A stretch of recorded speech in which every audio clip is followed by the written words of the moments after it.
Bonsoir à toutes et à tous. Merci d'être venus aussi nombreux. Dominique, au prix de longues, patientes et minutieuses recherches documentaires, a réussi à mettre à jour quand même une partie de l'histoire de ce site. Je lui cède la parole. Merci, bonsoir. Les Balméens connaissent bien le site du Castelas de Durban, qui surplombe Beaume, depuis le plateau des Courins. Alors ce plateau est un site riche en histoire. On y a retrouvé un oppidum celte et une nécropole paléochrétienne.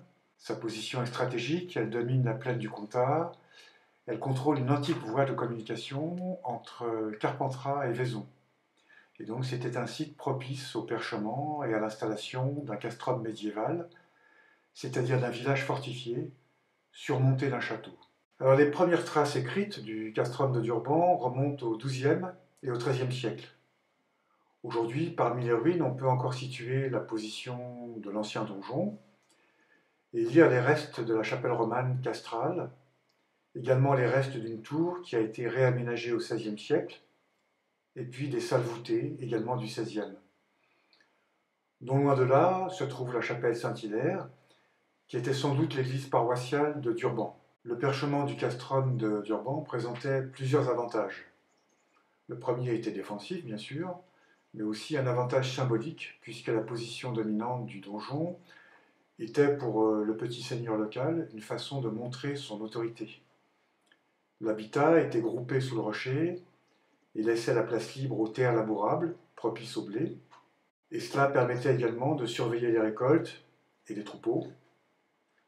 Par contre, l'inconvénient, c'est qu'il fallait résoudre des problèmes liés à l'approvisionnement en eau et en nourriture.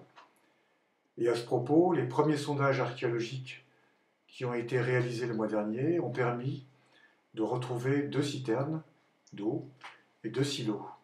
Nous avons retrouvé aux archives les statuts de Durban, qui ont été rédigés en 1429 à la demande du seigneur de l'époque, Geoffroy de Venasque.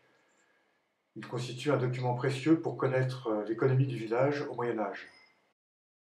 Ensuite, l'occupation du castrum a évolué au cours des âges, et aux périodes de crise, pendant les guerres de Cent Ans, ont succédé des phases de reprise de l'occupation au XVe et au XVIe siècle.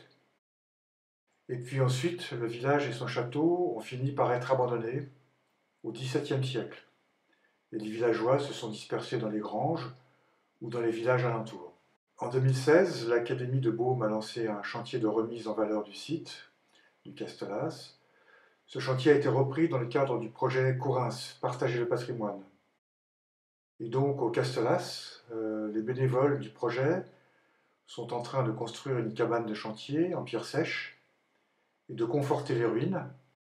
L'objectif à terme étant de redonner forme à ces ruines et d'en faire un site et un lieu d'échange et de manifestation culturelle. En parallèle, des sondages archéologiques qui ont été menés par un archéologue départemental au mois d'octobre vont donner lieu à un rapport de fouilles qui, nous l'espérons, pourra déboucher sur un programme de fouilles pluriannuel. Voilà, nous referons périodiquement le point avec vous sur l'avancement de nos travaux et de nos recherches. À bientôt.